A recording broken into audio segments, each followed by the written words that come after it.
नमस्कार। मंच पर विराजमान सभी महानुभाव और सभागार में विराजमान सभी कला अनुरागियों को प्रणाम करता हूँ। मेरे परिचय में बहुत कुछ कहा जा चुका है, बस एक पंक्ति नहीं कही गई कि व्यंजना से बहुत गहराई से जुड़ा हुआ हूँ और इसके लगभग हर कार्यक्रम में आने की कोशिश करता हूँ।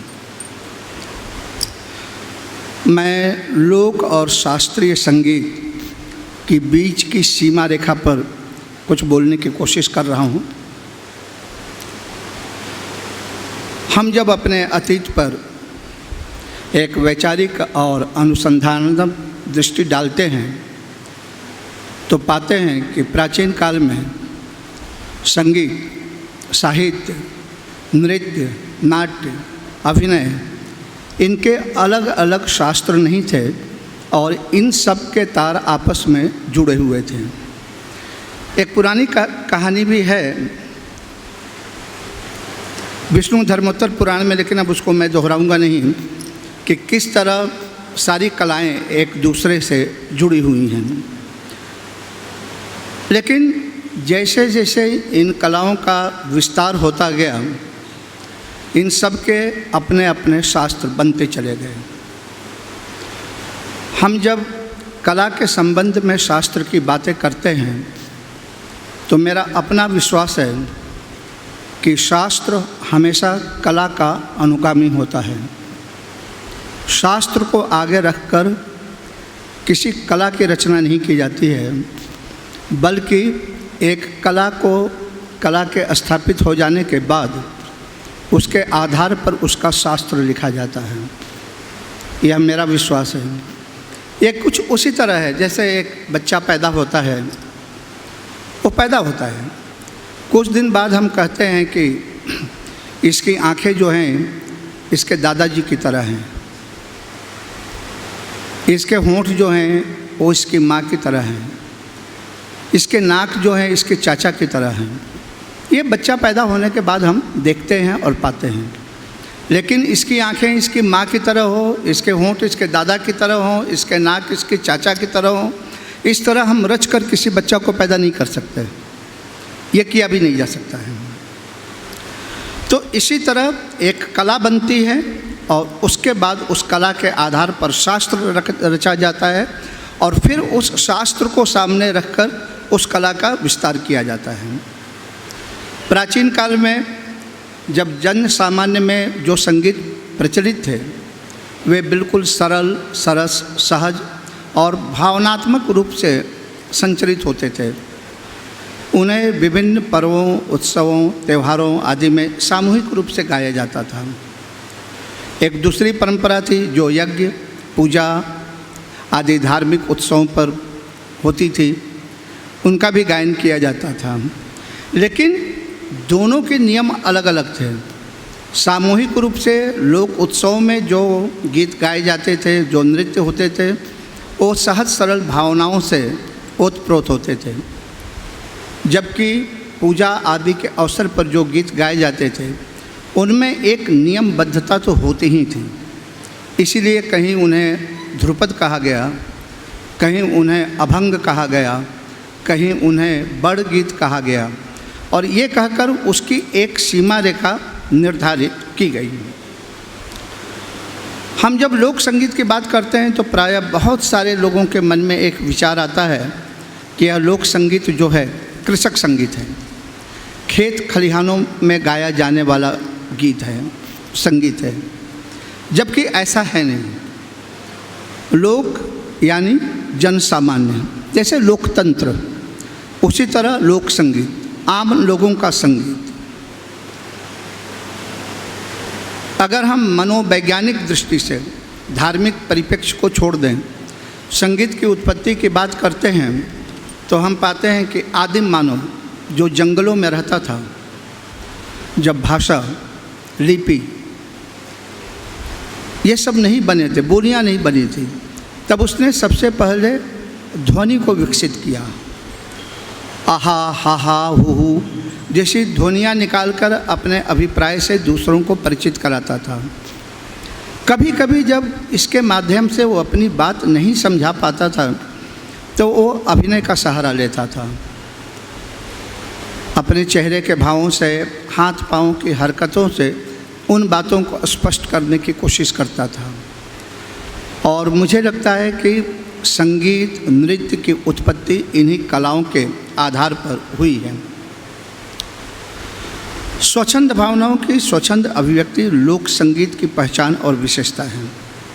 किसी भी क्षेत्र का आप लोक संगीत देखिए, वहाँ के 2-3 गानों को आप सुनिए, उस क्षेत्र के विषय में आप पूरी तरह परिचित हो जाएंगे। वहाँ के धर्म त्यौहार, वहाँ के रहन सहन, खान पान आदि के विषय में आप जान सकते हैं। लेकिन देश का अर्थ राष्ट्र नहीं है। उस समय जब एक गांव का किसान खेती का काम समाप्त होने के बाद शहर जाता था कुछ कमाई करने के लिए, तो भी उसे परदेश जाना कहा जाता था। बहुत सारे गीत इस तरह हैं। आज इस तरह के संगीत को हम प्रांतीय संगीत, प्रादेशिक संगीत आदि कह सकते हैं। एक बात और कि हम बार बार कहते हैं संगीत का उद्देश्य वसुधैव कुटुंबकम। संगीत की भाषा जो है यूनिवर्सल लैंग्वेज, लेकिन वसुधैव कुटुंबकम और यूनिवर्सल लैंग्वेज कहकर हम जिस संगीत की बात करते हैं वह शास्त्रीय संगीत नहीं है, वह लोक संगीत है। आप एक क्षेत्र के लोक संगीत को सुनिए, दूसरे क्षेत्र के लोक संगीत को सुनिए, 10 जगह के लोक संगीत को सुनिए और आप पाएंगे कि कहीं न कहीं एक जगह का संगीत दूसरी जगह के संगीत से जुड़ा हुआ है। वो इस तरह उनके तार आपस में जुड़ते हैं। बावजूद लोक संगीत की एक सीमा होती है, उसका भी एक अलिखित मौखिक शास्त्र होता है। उसमें सब कुछ मनमाना नहीं होता है। मैं रामायण पे नहीं जाना चाहता था, रामचरितमानस पे नहीं जाना चाहता था, लेकिन अब एक लाइन उसके लिए भी कह देता हूँ। जब तुलसीदास जी ने रामचरितमानस की रचना की तो वह लोक भाषा के उसमें थी, अवधी बोली में थी। आलोचना भी हुई, उसको मान्यता भी नहीं मिली, लेकिन तुलसीदास जी ने उसमें भी एक मर्यादा का पालन किया, जिसकी ओर व्योमेश जी ने अभी इशारा किया। आप रामचरितमानस को सुनिए और राम कथा से जुड़ी लोक गीतों को सुनिए। एक गीत अभी हनुमान गुप्ता जी गा कर गए हैं, उसमें वो भाव मिलते हैं जो शास्त्र में नहीं मिलते हैं। शास्त्र की जड़ों को आप ढूंढ सकते हैं, लोक की जड़ों को आप नहीं ढूंढ सकते हैं, क्योंकि लोक हमेशा शास्त्र से ज़्यादा गहरा होता है। वो कहाँ से निकला, उसका स्रोत कहाँ है, वो आपको पता नहीं लगेगा जबकि शास्त्र का लग जाएगा। एक लोकगीत में सीता कहती हैं राम से कि अरे ज़रा धीरे धीरे चलो, मैं तुम्हारी तरह तेज नहीं चल सकती, मेरे पाँव में कांटे चुभ रहे हैं, इन रास्तों पर चलने का मेरा अभ्यास नहीं है। तुलसीकृत रामचरितमानस में ये प्रसंग नहीं है, क्योंकि वह शास्त्र बन गया। अभी कौशल्या एक चिड़िया से जो बात कर रही थी, इस विरह को, इस भाव को एक लोक गायक, एक लोक गीतकार ही समझ सकता है। हम जब शास्त्र की और संगीत शास्त्र की बात करते हैं, बच्चों को पढ़ाया जाता है, तो प्रायः कहा जाता है कि लोक गीत जो होती है शब्द प्रधान होते हैं, शास्त्रीय संगीत स्वर प्रधान होते हैं। और ऐसा कहकर कई बार शास्त्रीय संगीत में शब्दों की उपेक्षा भी की जाती है, लेकिन ये उपेक्षा करने वाले वो बहुत बड़े बड़े गायक ये भूल जाते हैं कि आचार्य सारंगदेव ने शुरू में ही कह दिया है, गीतम वाद्यम च नृत्यम त्रयम संगीत मुच्यते। शास्त्रीय संगीतकारों ने इस वाक्य को अपने अपने ढंग से परिभाषित कर लिया। सारंगदेव ने लिखा गीतम वाद्यम च नृत्यम, उन्होंने लिख दिया कि गायन वादन और नृत्य तीनों का समावेश संगीत है। गायन और गीत दोनों अलग अलग है। गान बहुत सी ऐसी हैं जैसे आलाप, जिनमें शब्द नहीं होते हैं, जिनमें गीत नहीं होते हैं। इसलिए शास्त्रीय संगीतकारों को भी यह अधिकार नहीं जाता है कि वे शब्दों की उपेक्षा करें।